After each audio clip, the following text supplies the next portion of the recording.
Welcome, everybody, to another edition of This Week in Legal Blogging. This is Bob Ambrogi. I am the author and publisher of the blog Law Sites, and I also host the podcast Law Next. And this is our weekly series produced by LexBlog, where we talk to some of the leading bloggers in the legal profession. And this week, I am very happy to be joined by a long-time blogger, Francis Pileggi, who writes the blog Delaware Corporate and Commercial Litigation blog. Francis, how are you? I'm wonderful. Thank you for inviting me. It's good to see you. Yeah, it's good to see you. We were just talking before we started about the fact I feel like I've known you forever because I've known of your blog for so long, but I'm not sure we've ever actually met before. But first of all, how are you doing in the midst of this this pandemic and the crazy times we're all finding ourselves in right now? Well, I've been very fortunate because as of May 1, when I started with this new firm, I've been able to actually come to the office. So I was only working from home for about a month or so before that. And I'm one of the lucky ones because it hasn't had a major impact on me in terms of my workflow. I've been able to come to the office since May 1, as I said, and in terms of the volume of my work, it has not slowed down. In fact, I'm busier than ever. So whatever impact the pandemic is having on the legal profession, fortunately, it seems to be bypassing me. Well, that's great. That's good to hear. And I don't think I said this, but you are the managing partner as of May 1st of the Delaware office of Louis Brisbois. So congratulations on that move. Thank you very much. You've been at Eckert Siemens before that, and Fox Rothschild way back before that. Good As memory. I said, well, good memory, and I have LinkedIn too. Okay. So I wish I had a good memory. It's getting old. It's funny because I was Googling your name just to see what was new with you, and I came across an interview that Colin O'Keefe of LexBlog did with you 8 years ago for the old LXBN network that used to exist on LexBlog, and it was all of a 5-minute interview, I think. But you said in that interview, you said, "I wish it were longer. I wish we had more time because I could talk for an hour about the benefits of blogging." So now you've got time, and we can talk more about the benefits of blogging. But so like I said, you started 15 years ago. Where were you in your career at that point, and why did you decide to launch a blog? Well, that's a great question. And you say we have an hour for me to answer the question? Well, I got a little less than that. Well, it was way back in 2004. And I realized that even that long ago, when people wanted to find out about someone, they didn't do what they did 50 years ago and look in Martindale Hubble. They went on the internet. And so I wanted to have some way of influencing what people found when they searched for my name on the internet. And I did some sleuthing and some online investigation, and I found the legendary Kevin O'Keefe, Colin's father, who I had read about, was starting this company. I just started this company, targeting lawyers, and lawyers who wanted to have a blog. And I, of course, at the time didn't know anything about a blog, but subsequently learned that it was on many levels a perfect fit for what I was trying to do, because I had already been widely published. I was frequently writing articles to publish in various legal publications, and I thought this was a perfect evolution of that. And it also helped to create a presence on the internet. It helped to improve and polish my internet presence, so to speak, my cyber footprint. And so I spoke to Colin's dad, and he explained what was involved, and it turned out to be relatively easy to do, because LexBlog would do all the background work in terms of the technology and graphics and setting up the blog. All I had to do was provide the content, which was easy for me to do. So You make it sound easy. All you had to do is provide. That's made the in hard heaven, I part. guess. That's the hard part. Uh, and you've been doing it steadily ever since. Um, just tell us generally about your blog and what your focus is. Well, my focus is on, as the name implies, Delaware corporate and commercial litigation, and it's easy to find content because I primarily focus on the decisions of the Delaware Court of Chancery and the Delaware Supreme Court, although there are other courts in Delaware, like the District of Delaware and the federal court, and there's also a trial court of general jurisdiction that also has a commercial litigation division. But because the Court of Chancery is so prolific, the number of opinions it produces and the number of opinions that are routinely 50, 60, 70 pages long come out every week, that it's almost impossible to keep up with all of them. So I know some bloggers are challenged by finding content. That has never been one of my challenges. The challenge is finding the time to write about the content. And there is a publication that you have to pay a couple $1,000s a year for that also follows the Court of Chancery. And they have 3 or 4 full-time writers, and they have trouble keeping up with it. So what I do now is I just pick and choose what I think are the most noteworthy decisions, and then I don't always do a complete synopsis. I typically will pick out things that I think are especially noteworthy about the opinion, and I focus on how that relates to other similar opinions. And that's where I think I can provide the value, as opposed to doing what a law school student could do and do a simple synopsis, which doesn't really tell you how that decision fits in with similar decisions on the same topic. Yeah, and so how are you making those decisions? I mean, are you basing it based on what you think is going to be of greatest interest to your readers, or what strikes you as the most important, or how are you sorting through that? Would you believe I've developed an algorithm? No.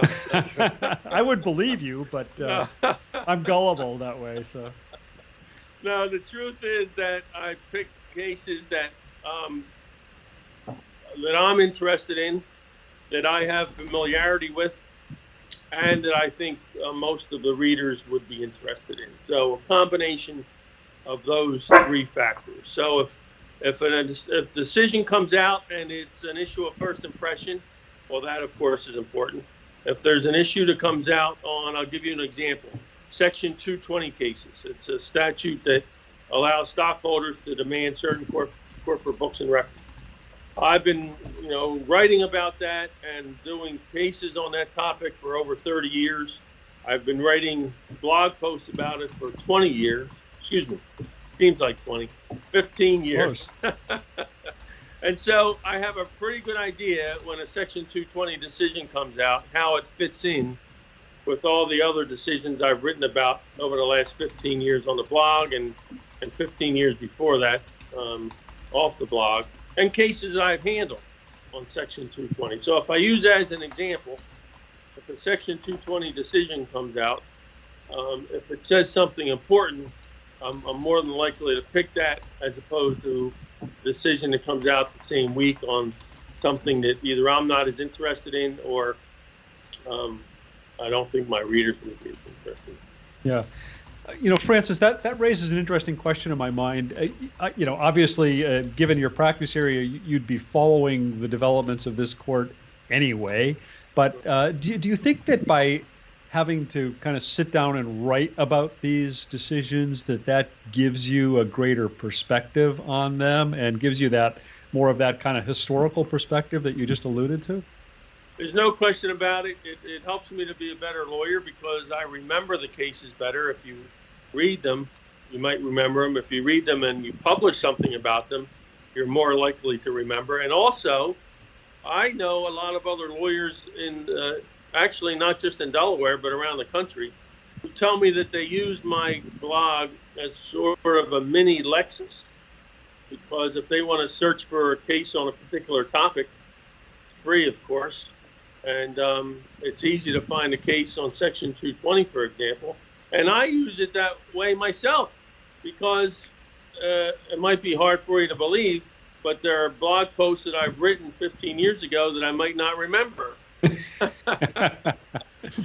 So if I wanted to find cases on Section 220, if I type in Section 220, I'm literally going to find several hundred blog posts on Section 220 that I can use as a starting point. Of course, it's not the complete way to research, but it's a good starting point. And other people tell me they do the same thing. If they're not familiar with an area, it's a great way to get an initial immersion in a particular topic. I think that's an important point about blogging in general, because if as you're blogging over time, I mean, I found this with my own blog. I'm covering technology, not the courts, but you build up a library of knowledge, a library of information that becomes a resource. I mean, I go back and search my own blog, and I know in the legal technology world, a lot of people will come and search my blog for, sort of the history of how something developed in a particular field. And with a lot of traditional publishers, all that stuff either disappears behind a paywall somewhere, or just disappears altogether in some cases when a publisher, changes their publishing mode or goes out of business or something. So, there was a reference on your blog that your blog has been called the premier online resource for coverage of the Delaware Chancery Court. And it sounds like from what you're saying, that's really what it's become. Well, someone wrote that, and I forget who wrote that, but once they wrote it, I remembered it. And it's nice to have people say things like that. Yeah. Francis, who is the audience for your blog? Who are you trying to reach, or who do you think you are reaching? Well, as you know, you can compile a substantial amount of statistics about people who visit your website, including a blog. And I know that there are readers in all 50 states, and I haven't checked it recently, but last time I checked, there were readers in over 100 countries. So the first part of the answer to your question is it's a fairly wide geographical scope of readers. Yeah. And drilling down, I think that is primarily lawyers who want to know about Delaware law. Yeah. Specifically about Delaware corporate law. And if you drill down even further, it includes non-lawyers who also want to know about Delaware corporate law. But I guess if I had to try to focus on a particular prototype of a reader, it would be someone who either has a passing reference or passing familiarity with Delaware law and wants to learn more, or somebody who doesn't know much about Delaware corporate law and wants to get up to speed on a particular topic. So I also try to focus on people who might want to learn more about it, and I just provide highlights, and then they can just read the whole case for themselves. Yeah, and is that kind of, are you thinking about that target person when you're writing a blog post, or do you have how do you construct a blog post? Are you thinking about who your audience is? I really do, and I really primarily focus on people who already have a passing familiarity. And sometimes I'll begin a blog post by saying, this blog post assumes a basic understanding of the basic prerequisites of a Section 220 case. So I'll start out. Yeah. So if you're not familiar with it, I'll turn it off right there. You don't have to go any further. Yeah. But some of them are much broader, and some of them don't assume any prior knowledge. Right. So you talked about originally starting out in blogging because you were looking for a way to promote yourself and get the word out about your practice and your work. How has that worked out for you? Fabulously, beyond my wildest dreams. I don't really have wild dreams, but beyond whatever dreams I had. And I guess one way to measure that, there's so many ways to measure it, but one way to measure it would be monetary. I can directly trace millions of dollars in fees received over the years from people who came to me through my blog. But that's not the end of it. there is an enormous intangible benefit in addition to the dollars and cents. It improves um, my writing. I mean, I tell people that, even if you can probably train a monkey to do the same thing over and over every day for 30 years, and even that monkey's going to get pretty good at it after a while. So by writing all these blog posts for all these years, I think I think it has to have a positive effect on my writing. And as I mentioned before, I think it has a positive impact on my abilities as a lawyer because it helps me to remember the law better. It keeps me up to date on the law better. And it gives me an ability to go back and search for cases on a particular topic much more quickly than I could otherwise do. And another intangible benefit, but still a huge benefit, is one of the reasons I started it is my footprint on the internet. It's a much bigger footprint. I think it's a much more polished footprint than it would otherwise be if I didn't have the blog. And what do you think it is about blogging that has brought those clients to you? Well, it's a number of factors, but one of them is similar to all the articles I have published in the past and still publish in other publications. That if you've been writing for 30 years about, I'll just use an example. If you've been writing for 30 years about Section 220 cases, and you have literally hundreds of articles published on that topic, even if you don't know anything about Section 220, you give people the impression that you do. Right.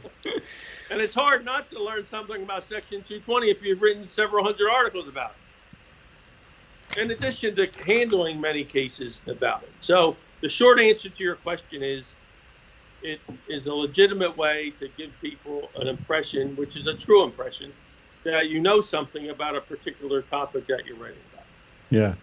So do you think that, do you think your career would have been different if you hadn't been blogging?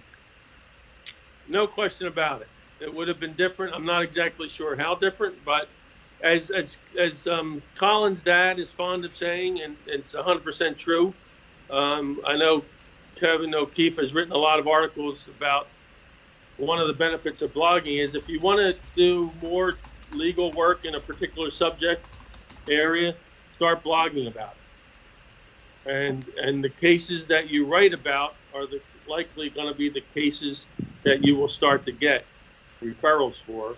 And that has been true for me, that I wanted to do more work for commercial litigation work. And because of my blog, undoubtedly, I have gotten and still get referrals literally from all over the world. From people who come to me through my blog. Yeah. You've been at 3 different firms over the time that you've been blogging. How have your firms been, have the firms been supportive, understanding of your blogging? Yes, I would say for the most part, it's hard to deny the success of it. Yeah. I mean, when they see me bringing in millions of dollars a year from it, it's hard for them to suggest they're not going to complain.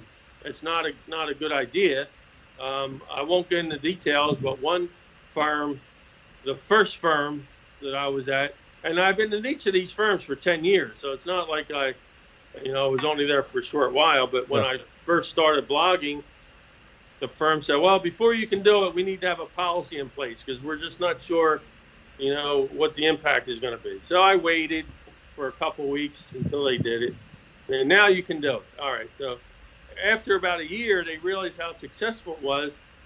They started promoting other people to have blogs. And I think at this point, they might have 15 or 16 of their own blogs. And then after a couple of years, they came to me and said, if you want, I realize you're paying for all these things yourself, the monthly fee and all that. If you want, we'll start paying for it. But then, of course, you have to put our logo on it, and we're going to want editorial control. And I said, no, that's okay. I'll keep paying for it myself. Yeah, a good move. You would not want to have had to leave that blog behind when you left that firm behind. You talked about, you just referred to the firm wanting to put a policy in place. I know you write a lot about legal ethics issues. I think you've published a book on legal ethics. Yeah. Have you ever, had any concerns about the legal ethics issues around blogging? Well, of course, it's something you always have to be aware of, but the subject matter that I blog about is fairly benign. I try not to do anything other than summarize my understanding of what the court said. But there are situations where using Section 220 is only one of many examples I could give you, that I've compiled my observations about Section 220 cases, just giving you one example, over the past 15 years. And I've made observations over the past 15 years. These are some conclusions that a reasonable reader could reach after observing the cases over this period of time.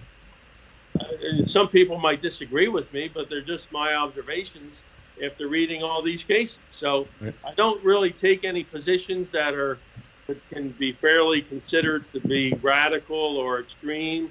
I certainly don't. I try to sanitize any references to the court. I usually just refer to the court. I don't refer to the author of the opinion. I certainly don't criticize the opinion. I just do it straight down the middle. This is what the case says. This is how it might compare to other decisions. These are some observations about decisions on this issue for the last 15 years. But I'm very careful not to say anything that could be considered inappropriate. I'm shocked that over 15 years, nobody has cited something I put in a brief in opposition to something that, for example, I've expected over the last 15 years that in a response to a brief that I filed, somebody might have quoted something I put on the blog to contradict something I was putting in a brief, but for some reason that has not happened yet. Your words have not come back to haunt you at this point. Not yet, but who knows? Tomorrow. It's early yet. It's early yet. As your career has developed over the 15 years, and as you've taken on roles of greater responsibility within your respective firms, how have you been able to maintain the time to blog? That's a great question, and the best answer I can give you is nights and weekends. And if you're not willing to do it on nights and weekends, then you're in the wrong business, I guess. But it's really in some ways a labor of love because I really do enjoy the product. It's like a lot of other things. I enjoy the end result. I might not always enjoy doing it. Like some people I know work out every day. I try to work out every day, not because I like working out, but I like the end result. Right. Which is staying alive, which is a good thing. Have you, in over 15 years of writing blog posts, have you come to some thoughts about how you like to structure a post, what you think makes a good blog post or a bad blog post? Yes, and I think that you asked me earlier if I keep the target audience in mind, and I do, yeah. And most lawyers are very busy and they have a lot to read, and the last thing they want to do is read a lengthy case summary. So the short answer to your question is in two parts. More often than not, more recently, within the last year or two or more, I've been basically providing highlights, bullet points, I call them. These are the key bullet points, the takeaways from this case. If this is a topic that interests you, here's a link to the entire opinion. You can go read the whole thing. And busy lawyers, I think, find that valuable because that's what they want to know. Why is this case important? What are the key points, the key takeaways? If I'm interested, I know I can read the whole thing. There are other cases where they might be really, really important, and I will give a more lengthy or give a lengthier summary, but more and often than not, they tend to be bullet points.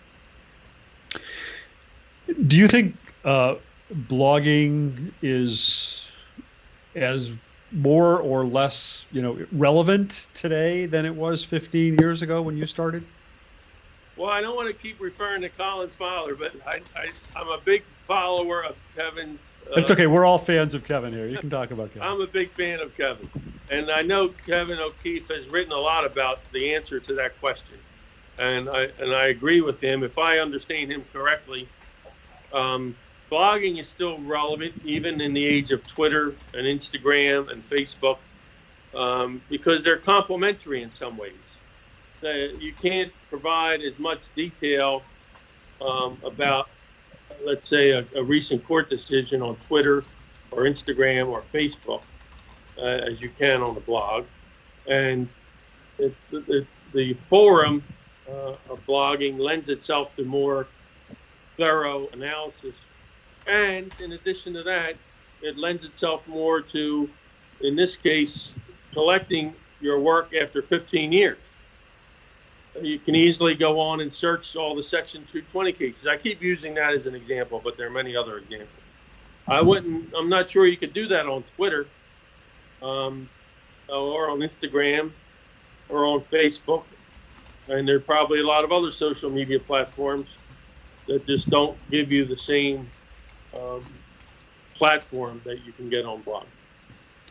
So I'm a legal professional early in my career, and I'm giving some thought to starting a blog, and I come to you. What's your advice to me? Do it. I'm a prophet of blogging. I could literally speak for hours on blogging, and if I realized that I might have had some advantages. I'm sure I did have many advantages, because when I first talked to Colin's dad in 2004, most people didn't even know what a blog was. Right. You know, some people call it a web blog, or anyway. So you spent the first 5 or 10 minutes explaining to them what a blog was. And so I know I had some benefits by being a first mover in that regard. Now it seems like almost everybody has a blog. Yep. So you have to maybe try harder to find a niche. And I really do believe you need a niche. But there's still plenty of niches out there. And I'm not aware of any other way that you can make a name for yourself and create a cyber footprint on the internet, as long as you're willing to work hard. Well, let me take that to the next level. I'm a young lawyer, and I really want to blog about Delaware corporate law. What do you say to me about that? Find another topic. Find another topic. Okay. No, I mean, I guess in part my question is really about, there are so many blogs out there now, as you said, and I think sometimes I hear lawyers feel discouraged or thwarted about starting a blog because they feel like, I can't do something different anymore, and I can't, my topic is covered already. Somebody else has got it. Do you think there's a way for a lawyer to start a blog on something that's already being blogged about by others and still make a voice? Yes. All joking aside, there are, even though I was the first one, there are several other, at least 2 or 3 other blogs that cover Delaware corporate law. Corporate law 1 or 2, just Delaware corporate law. Others, corporate law in general. But as you know, even if you're doing a blog on corporate law in general, most of or large part of the topic or content is going to be Delaware. So, all joking aside, there's always room for somebody to do the same topic if they do a good job. It's harder, but I think it would be easier to find a topic, or maybe a subtopic. Maybe somebody will do a blog just on Section 220. It sounds like they should, I think. Because there's so much out there that even the topic, even though it sounds like it's narrow, Delaware corporate law, as I said, literally hundreds of pages a week in court decisions comes out. There was one just a couple days ago. It was over 300 pages, just one decision. So it's easy to find, even if so many people are covering the same topic, find a subheading or a subpart or a subtopic of that topic. Yeah. I didn't ask you this before about writing them, but do you do it all yourself, or do you have associates work with you or others? I would say up until about a year ago, I did about 98% of it myself. Now I think I do about 96 or 95% of it. Okay. Because I have had people, associates and others, say, oh, I love to help you. I love to help you. And then when they realize how much work is involved, you never hear from them again. Yeah. So they might do one or two blog posts and then, I don't have time. Okay. And then more recently, there's a guy who was a reporter for one of the legal publications. He's followed Delaware corporate law for the last 30 years, and he's written for major publications like Reuters and Bloomberg and others before to cover the Delaware courts and Delaware corporate law. And he's in between jobs. And he said, listen, I'm in between jobs. I've written about Delaware corporate law cases for the last 30 years. Do you mind if I do some blog posts? And for the last several months, he's done great work, and I'm happy to have him. But other than that, it's just me. Yeah, good. And I do once in a while, I do get an associate to do a blog post. And Yeah. I welcome them. But most people don't want to spend their nights and weekends writing on this stuff. Yeah. Do you follow other blogs and read other blogs? Are you on social media? Are you kind of engaging with readers and other thinkers in this area? I am, and I'm going to keep referencing Colin's dad. I know Kevin's. He's gonna send you a bill. I mean, you should send him a bill, I guess is what I should say after this. Kevin O'Keefe is Next month is free, Francis. I want to tell you. It's like a conversation. So I do read other blogs. Professor Bainbridge is one of my favorite blogs. He writes not only on corporate law, but a lot of other things. Yeah. Wine and food, Yeah. Culture, things of that nature. He's got a great blog. And that's how I got to know him. I got to know him through the blog, and I've been out to California a couple times, and we've met for lunch a couple times. And there's so many other examples of that. There are relationships I have and people I've met only because I've met them through the blog. So to answer your question, yes, I do follow other blogs. I am on Twitter and Facebook and Instagram, not as heavily, but sometimes when I have a post that I think is especially noteworthy, I'll share it on Twitter, I'll share it on Facebook, I'll share it on LinkedIn, and I also spend a fair amount of time on LinkedIn as well, because I think that, to use Kevin O'Keefe's term, it's a conversation, and blogging is just one part of it. And so I want to know what's going on in my field, and the best way to do it is to find out what other people are doing. Yep. So I could probably follow a lot more. There are probably 2 or 3 that I follow fairly closely, and others when I get around to it. Yep. So you, as I said at the outset, you said you could talk for an hour, or as you said during the show, you could talk for hours about blogging. I've been asking you a lot of questions. What other words of wisdom would you like to impart about blogging before we wrap up? Well, I don't know if I have any words of wisdom to impart, but I guess this will be my last reference to Colin's dad. I really do owe a debt of gratitude for him. I owe a debt of gratitude to Kevin O'Keefe for getting me involved, because when I first called him, I had no idea what a blog was, and he was very patient with me, and he was very he took a lot of time to explain it, and if he didn't, I probably never would have done it. So I think I forgot your question. If I had what other words of wisdom that I haven't asked you about at this point would you like to share before we wrap up?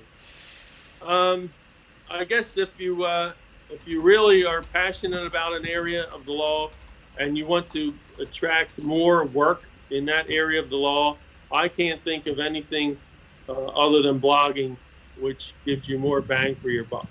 As long as you're willing to work hard and make sure that you generate high quality content. Well, you're clearly a perfect testament to the power of blogging in terms of building and helping a career to thrive, and you're also a testament to an example of just what a good blog is and what a great blog is, and congratulations to you for keeping at it all these years and for all your success. Thank you so much. Thank you for the opportunity to talk about it. I appreciate it. Yeah, it's been a real pleasure. Good to see you, and stay well down there in Delaware. Likewise. Thanks. All right. Thanks a lot. Well, that does it for this week, and we will be back next week. And has Colin told me who's on next week? No, he hasn't. But we will be back next week with another great legal blogger. Same time, same place. Until then, this is Bob Ambrogi on behalf of Lex Blog. See ya.